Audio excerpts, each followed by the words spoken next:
Good morning, students. Now we will start our next topic, topic number 6 of 5th lesson. ਅੱਜ ਜੋ ਆਪਾਂ topic ਕਰਨਾ ਉਹ ਹੈਗਾ ਡਿਫਰੈਂਟ ਮੈਜ਼ਰਸ ਆਫ ਮਨੀ ਸਪਲਾਈ। ਠੀਕ ਹੈ, ਇਹ ਤੋਂ ਪਹਿਲਾਂ ਆਪਾਂ ਮਨੀ ਸਪਲਾਈ ਦਾ ਟੌਪਿਕ ਕਰ ਚੁੱਕੇ ਹਾਂ ਕਿ ਮੁਦਰਾ ਪੂਰਤੀ ਕੀ ਹੁੰਦੀ ਆ। ਆਪਾਂ ਨੂੰ ਪਤਾ ਕਿ ਮਨੀ ਸਪਲਾਈ ਕੀ ਹੁੰਦੀ ਆ। ਇੱਕ ਇਕੋਨਮੀ ਦੇ ਵਿੱਚ ਜਿੰਨੇ ਵੀ ਲੋਕ ਆ, ਠੀਕ ਹੈ, ਉਹਨਾਂ ਕੋਲ ਕਿੰਨਾ ਪੈਸਾ, ਉਹਨੂੰ ਮਨੀ ਦੀ ਸਪਲਾਈ ਬੋਲਦੇ ਆ। ਠੀਕ ਹੈ, ਅੱਜ ਜੋ ਆਪਾਂ ਅੱਜ ਟੌਪਿਕ ਕਰਨਾ ਉਹ ਹੈਗਾ ਮੁਦਰਾ ਪੂਰਤੀ ਦੇ ਵੱਖ-ਵੱਖ ਮਾਪ। ਹੁਣ ਆਪਾਂ ਇਹੀ ਮੁਦਰਾ ਜਿਹੜੀ ਮੁਦਰਾ ਦੀ ਪੂਰਤੀ ਹੈ ਜਾਂ ਮਨੀ ਸਪਲਾਈ ਹੈ, ਇਹਨੂੰ ਕਿਵੇਂ ਮਾਪ ਸਕਦੇ ਹਾਂ। ਠੀਕ ਹੈ, ਅੱਜ ਆਪਾਂ ਇਹਦੇ ਮੈਜ਼ਰਸ ਪੜ੍ਹਨੇ ਆ। ਸਭ ਤੋਂ ਪਹਿਲਾਂ ਦੇਖੋ ਕਿ RBI ਕੌਣ ਆ। ਆਪਣੇ ਦੇਸ਼ ਦਾ, ਆਪਣੇ ਇੰਡੀਆ ਦਾ ਕੀ ਆ, ਸੈਂਟਰਲ ਬੈਂਕ ਆ। ਠੀਕ ਹੈ, RBI ਨੇ ਅਪ੍ਰੈਲ 1977 ਦੇ ਵਿੱਚ ਇੱਕ ਵਰਕਿੰਗ ਗਰੁੱਪ ਬਣਾਇਆ ਸੀ। ਵਰਕਿੰਗ ਗਰੁੱਪ ਜੋ ਇਹੋ ਜਿਹਾ ਗਰੁੱਪ ਜੋ ਮਨੀ ਸਪਲਾਈ ਦੇ ਸੰਬੰਧ ਵਿੱਚ ਮੋਨੀਟਰੀ ਸਿਸਟਮ ਦੇ ਸੰਬੰਧ ਦੇ ਵਿੱਚ ਕੀ ਆ, ਵਰਕ ਕਰਦਾ ਸੀ। ਠੀਕ ਹੈ, ਉਹਨਾਂ ਨੇ ਇੱਕ ਵਰਕਿੰਗ ਗਰੁੱਪ ਬਣਾਇਆ, ਉਹਨਾਂ ਨੇ ਮੋਨੀਟਰੀ ਰਿਫਾਰਮਸ ਦਿੱਤੇ। ਠੀਕ ਹੈ, ਇਹ ਵਰਕਿੰਗ ਗਰੁੱਪ ਨੇ ਕੀ ਹੈ, ਮੋਨੀਟਰੀ ਰਿਫਾਰਮਸ ਦਿੱਤੇ। ਰਿਫਾਰਮਸ ਦਾ ਮਤਲਬ ਹੁੰਦਾ ਕਿ ਆਪਣੀ ਮੁਦਰਾ ਮੌਦਰਿਕ ਸਿਸਟਮ ਦੇ ਵਿੱਚ, ਮੌਦਰਿਕ ਪ੍ਰਣਾਲੀ ਦੇ ਵਿੱਚ ਕੁਝ ਸੁਧਾਰ ਕੀਤੇ। ਠੀਕ ਹੈ, ਇਹਨਾਂ ਸੁਧਾਰਾਂ ਦੇ ਵਿੱਚ ਹੀ ਕੀ ਆ, ਡਿਫਰੈਂਟ ਮੈਜ਼ਰਸ ਮਨੀ ਸਪਲਾਈ ਦੇ ਉਹਨਾਂ ਨੇ ਦਿੱਤੇ। ਠੀਕ ਹੈ, ਅਕੋਰਡਿੰਗਲੀ ਕਹਿੰਦੇ ਇਹਨਾਂ ਦੇ according 4 ਮੈਜ਼ਰਸ M1, M2, M3 and M4 ਵਰ ਇੰਟਰੋਡਿਊਸਡ।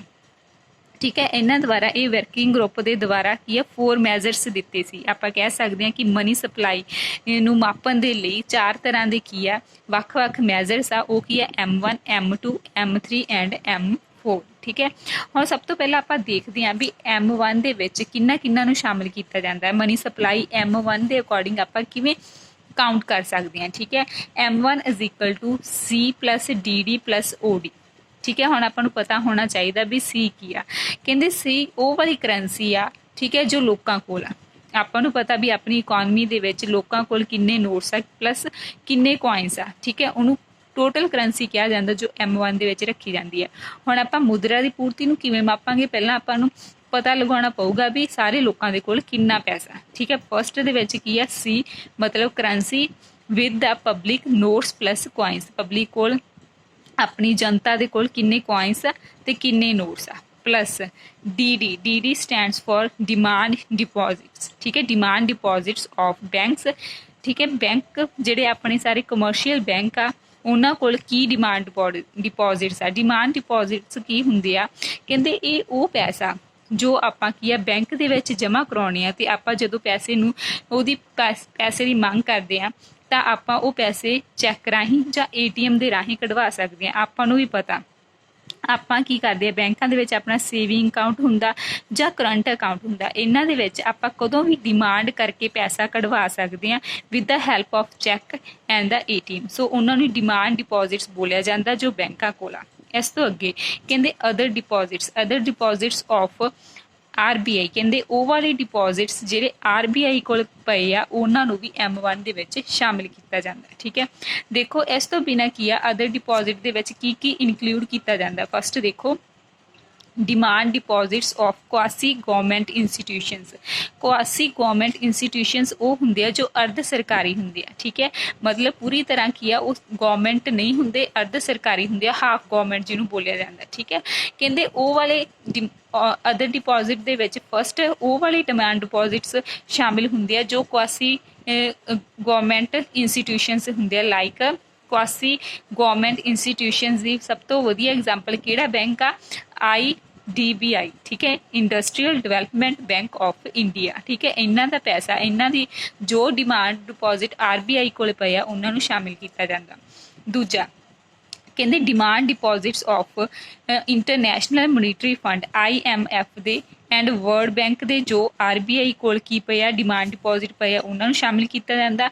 ਲਾਸਟ ਤੇ demand deposits of foreign central bank and government. ਠੀਕ ਹੈ, ਇਸ ਤੋਂ ਬਿਨਾਂ ਗਵਰਨਮੈਂਟ ਦੇ ਤੇ ਜਿਹੜੇ ਫੋਰਨ ਸੈਂਟਰਲ ਬੈਂਕ ਆ, ਬਾਕੀ ਦੇਸ਼ਾਂ ਦੇ ਸੈਂਟਰਲ ਬੈਂਕ ਆ, ਉਹਨਾਂ ਦਾ ਜੋ ਵੀ ਪੈਸਾ RBI ਕੋਲ ਪਿਆ, ਉਹਨਾਂ ਨੂੰ ਅਦਰ ਡਿਪੋਜ਼ਿਟ ਦੇ ਵਿੱਚ ਸ਼ਾਮਿਲ ਕੀਤਾ ਜਾਂਦਾ। ਠੀਕ ਹੈ, ਇਸ ਤੋਂ ਬਿਨਾਂ ਕਹਿੰਦੇ ਇਹਨਾਂ ਤਿੰਨਾਂ ਨੂੰ ਕੀ ਆ, ਇਨਕਲੂਡ ਕੀਤਾ ਜਾਂਦਾ ਕਿਹਦੇ ਵਿੱਚ, ਅਦਰ ਡਿਪੋਜ਼ਿਟਸ ਦੇ ਵਿੱਚ। ਠੀਕ ਹੈ, ਜੋ RBI ਕੋਲ ਅਦਰ ਡਿਪੋਜ਼ਿਟਸ ਆ। ਪਰ ਕਹਿੰਦੇ ਉਹਦੇ ਵਿੱਚੋਂ RBI ਦੇ ਵਿੱਚ ਜਿਹੜੇ ਸੈਂਟਰਲ ਬੈਂਕ ਦੇ ਜਿਹੜੇ ਡਿਪੋਜ਼ਿਟਸ ਆ ਤੇ ਡਿਮਾਂਡ ਡਿਪੋਜ਼ਿਟ ਆ ਜਿਹੜੇ ਗਵਰਨਮੈਂਟ ਦੇ ਆ, ਠੀਕ ਹੈ, ਉਹਨਾਂ ਨੂੰ ਸ਼ਾਮਿਲ ਨਹੀਂ ਕੀਤਾ ਜਾਂਦਾ। ਠੀਕ ਹੈ, ਸੋ ਆਪਾਂ ਕੀ ਕਹਿ ਸਕਦੇ ਹਾਂ ਕਿ RBI ਦੇ ਕੋਲ ਜਿਹੜੇ ਡਿਮਾਂਡ ਡਿਪੋਜ਼ਿਟ ਕਮਰਸ਼ੀਅਲ ਬੈਂਕਸ ਤੇ ਪਏ ਆ, ਠੀਕ ਹੈ, ਤੇ ਗਵਰਨਮੈਂਟ ਦੇ ਪਏ ਆ, ਉਹਨਾਂ ਨੂੰ ਇਨਕਲੂਡ ਨਹੀਂ ਕੀਤਾ ਜਾਂਦਾ। ਇਸ ਤੋਂ ਬਿਨਾਂ ਜਿਹੜੇ ਅਦਰ ਡਿਪੋਜ਼ਿਟਸ ਪਏ ਆ RBI ਕੋਲ, ਜਿਵੇਂ ਕਿ ਕੁਆਸੀ ਇੰਸਟੀਟਿਊਸ਼ਨਸ, ਕੁਆਸੀ ਗਵਰਨਮੈਂਟ ਇੰਸਟੀਟਿਊਸ਼ਨਸ ਦੇ ਹੋ ਗਏ, ਚਾਹੇ ਉਹ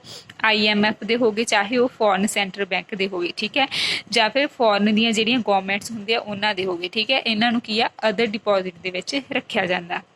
ਇਸ ਤਰ੍ਹਾਂ ਆਪਾਂ ਕੀ ਕਹਿ ਸਕਦੇ ਹਾਂ ਕਿ M1 ਦੇ ਵਿੱਚ C+DD+OD ਸ਼ਾਮਿਲ ਕੀਤੇ ਜਾਂਦੇ ਆ। ਇਹਨਾਂ ਨੂੰ ਮਿਲਾ ਕੇ ਹੀ ਜਿੰਨੀ ਵੀ ਕਰੰਸੀ ਆ ਉਹਨਾਂ ਨੂੰ ਬੋਲਿਆ ਜਾਂਦਾ ਵੀ ਉਨੀ ਹੀ ਆਪਣੀ ਜਿਹੜੀ ਇਕੋਨਮੀ ਆ ਉਹਦੇ ਵਿੱਚ ਟੋਟਲ ਮਨੀ ਸਪਲਾਈ ਹੈ। ਓਕੇ, ਇਸ ਤੋਂ ਅੱਗੇ ਇਹਦਾ ਦੂਸਰਾ ਮੈਜ਼ਰ M2 ਦਿੱਤਾ ਗਿਆ, ਜਿਹਦੇ ਵਿੱਚ M1 plus post office saving bank deposit ਨੂੰ ਸ਼ਾਮਿਲ ਕੀਤਾ ਗਿਆ। ਦੇਖੋ ਕਹਿੰਦੇ M2 ਦੇ ਵਿੱਚ M1 ਤਾਂ ਹੈਗਾ ਹੀ ਹੈ। M1 ਆਪਾਂ ਕੀ ਪੜ੍ਹਿਆ ਸੀ? M1 ਦੇ ਵਿੱਚ ਆਪਾਂ ਪੜ੍ਹਿਆ ਸੀ ਕਰੰਸੀ, ਠੀਕ ਹੈ, ਡਿਮਾਂਡ ਡਿਪੋਜ਼ਿਟ ਪਲੱਸ OD, ਠੀਕ ਹੈ, ਅਦਰ ਡਿਪੋਜ਼ਿਟਸ, ਇਹ ਤਾਂ ਹੈਗੀ ਆ। ਇਹਦੇ ਨਾਲ ਪਲੱਸ ਹੋਰ ਕੀ ਕੀਤਾ ਗਿਆ? ਕਹਿੰਦੇ ਪੋਸਟ ਆਫਿਸ ਸੇਵਿੰਗ ਬੈਂਕ ਡਿਪੋਜ਼ਿਟਸ। ਆਪਾਂ ਨੂੰ ਪਤਾ ਵੀ ਕਈ ਲੋਕ ਕੀ ਆ ਬੈਂਕਾਂ ਦੇ ਵਿੱਚ ਪੈਸਾ ਜਮ੍ਹਾਂ ਕਰਵਾਉਂਦੇ ਆ, ਕਈ ਲੋਕ ਕੀ ਪਸੰਦ ਕਰਦੇ ਆ ਕਿ ਪੋਸਟ ਆਫਿਸ ਦੇ ਵਿੱਚ ਕੀ ਹੈ ਸੇਵਿੰਗਸ ਕਰਦੇ ਆ।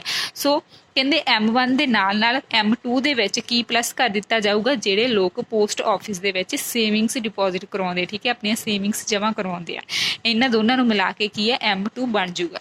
ਕਲੀਅਰ? ਇਸ ਤੋਂ ਅਗਲਾ ਕੀ ਹੈ M3 ਦੇ ਵਿੱਚ M1 ਨੂੰ ਤਾਂ ਸ਼ਾਮਿਲ ਕੀਤਾ ਹੀ ਜਾਂਦਾ, ਜਿਵੇਂ C+DD+OD ਪਲੱਸ ਇਹਦੇ ਵਿੱਚ time deposits of all commercial banks and ਦਾ ਕੋਆਪਰੇਟਿਵ ਬੈਂਕਸ, ਠੀਕ ਹੈ। ਜਿਵੇਂ ਟਾਈਮ ਡਿਪੋਜ਼ਿਟਸ ਕਿਹੜੇ ਹੁੰਦੇ ਆ? ਜਿਹਦੇ ਵਿੱਚ FD, ਠੀਕ ਹੈ, ਸ਼ਾਮਿਲ ਹੁੰਦੀ ਹੈ, ਜੋ FD ਵਗੈਰਾ ਲੋਕ ਕਰਵਾਉਂਦੇ ਆ, ਠੀਕ ਹੈ। ਉਹਨਾਂ ਤੋਂ ਬਿਨਾਂ ਕਹਿੰਦੇ ਜਿਹੜੇ ਸਾਰੇ ਕਮਰਸ਼ੀਅਲ ਬੈਂਕਸ ਦੇ ਵਿੱਚ ਜੋ FD ਆ, ਠੀਕ ਹੈ, ਟਾਈਮ ਡਿਪੋਜ਼ਿਟ ਜਾਂ ਉਹਨੂੰ ਟਰਮ ਡਿਪੋਜ਼ਿਟ ਵੀ ਕਿਹਾ ਜਾਂਦਾ, ਉਹਨਾਂ ਨੂੰ ਪਲੱਸ ਕੀਤਾ ਜਾਂਦਾ। ਪਲੱਸ ਕਹਿੰਦੇ ਜਿਹੜੇ ਕੋਆਪਰੇਟਿਵ ਬੈਂਕ ਆ ਜੋ ਕਿਸਾਨਾਂ ਨੂੰ ਕਰਜ਼ਾ ਵਗੈਰਾ ਦਿੰਦੇ ਆ, ਉਹਨਾਂ ਨੂੰ ਕੋਆਪਰੇਟਿਵ ਬੈਂਕ ਵਿੱਚ ਲਿਆ ਗਿਆ। ਕਹਿੰਦੇ ਉਹਨਾਂ ਕੋਲ ਜਿੰਨੇ ਵੀ ਟਾਈਮ ਡਿਪੋਜ਼ਿਟ ਆ, ਕਮਰਸ਼ੀਅਲ ਬੈਂਕ ਕੋਲ ਜਿੰਨੇ ਵੀ ਟਾਈਮ ਡਿਪੋਜ਼ਿਟ ਆ, ਉਹਨਾਂ ਨੂੰ ਪਲੱਸ ਕੀਤਾ ਜਾਂਦਾ M1 ਦੇ ਵਿੱਚ, ਤਾਂ M3 ਮੈਜ਼ਰ ਬਣ ਜਾਂਦਾ, ਠੀਕ ਹੈ। ਇਸ ਤੋਂ ਅੱਗੇ ਲਾਸਟ ਕੀ ਆ? ਕਹਿੰਦੇ M4 ਦੇ ਵਿੱਚ M3, ਠੀਕ ਹੈ, ਇੱਥੋਂ ਤੱਕ ਸਾਰੇ ਮੈਜ਼ਰਸ ਹੋਣਗੇ ਇਹਦੇ ਵਿੱਚ, ਠੀਕ ਹੈ। ਮਤਲਬ ਇਹਦੇ ਵਿੱਚ ਕੀ ਆ ਜਾਊਗਾ? C+DD+OD plus post office saving bank deposit plus time deposits of all commercial banks and cooperative bank plus ਇਸ ਤੋਂ ਬਿਨਾਂ ਕੀ ਹੈ ਟੋਟਲ ਪੋਸਟ ਆਫਿਸ ਡਿਪੋਜ਼ਿਟਸ, ਠੀਕ ਹੈ। ਇਹਦੇ ਵਿੱਚ ਕਿਹੜੇ ਡਿਪੋਜ਼ਿਟ ਟੋਟਲ ਆ ਜਾਣਗੇ? ਸੇਵਿੰਗ ਵੀ ਆ ਜਾਣਗੇ, ਟਾਈਮ ਵੀ ਆ ਜਾਣਗੇ, ਠੀਕ ਹੈ।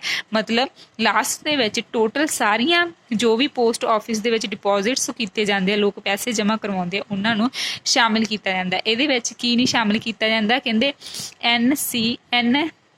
NSCs, ਜਿਹਨੂੰ ਨੈਸ਼ਨਲ ਸੇਵਿੰਗ ਸਰਟੀਫਿਕੇਟ ਕਿਹਾ ਜਾਂਦਾ, ਠੀਕ ਹੈ। ਸਰਟੀਫਿਕੇਟਸ ਇੱਕ ਇਹੋ ਤਰ੍ਹਾਂ ਦੀ ਇੱਕ ਸਕੀਮ ਆ, ਠੀਕ ਹੈ, ਇਹਨੂੰ ਆਪਾਂ ਕਹਿ ਸਕਦੇ ਹਾਂ ਕਿ ਇਹ ਪੋਸਟ ਆਫਿਸ ਦੀ ਕੀ ਹੈ ਇੱਕ ਸਕੀਮ ਆ ਜੋ 5 ਸਾਲਾਂ ਦੇ ਲਈ ਕੀ ਹੈ ਪੈਸੇ ਦਿੰਦੀ ਹੈ, ਠੀਕ ਹੈ। ਆਫਟਰ 5 ਈਅਰ ਦੇ ਵਿੱਚ ਜਿੰਨੇ ਵੀ ਪੈਸੇ ਲਏ ਹੁੰਦੇ ਆ ਉਹਨਾਂ ਨੂੰ ਰੇਟ ਆਫ ਇੰਟਰਸਟ ਦੇ ਕੇ ਵਾਪਸ ਰਿਟਰਨ ਕਰਨਾ ਹੁੰਦਾ, ਠੀਕ ਹੈ। ਇਹ ਸਿਰਫ ਇੱਕ ਆਪਾਂ ਇਹਦੀ ਕੀ ਕਰਨੀ ਹੈ ਇਹਦੀ ਫੁੱਲ ਫਾਰਮ ਲਰਨ ਕਰਨੀ ਹੈ ਕਿ NSCs ਕੀ ਆ? ਪੋਸਟ ਆਫਿਸ ਸਕੀਮ ਆ, ਠੀਕ ਹੈ, ਜਿਹਦੇ ਵਿੱਚ 7.9% ਇੰਟਰਸਟ ਰੇਟ ਆਫ ਇੰਟਰਸਟ ਲਗਾਇਆ ਜਾਂਦਾ। ਕਲੀਅਰ?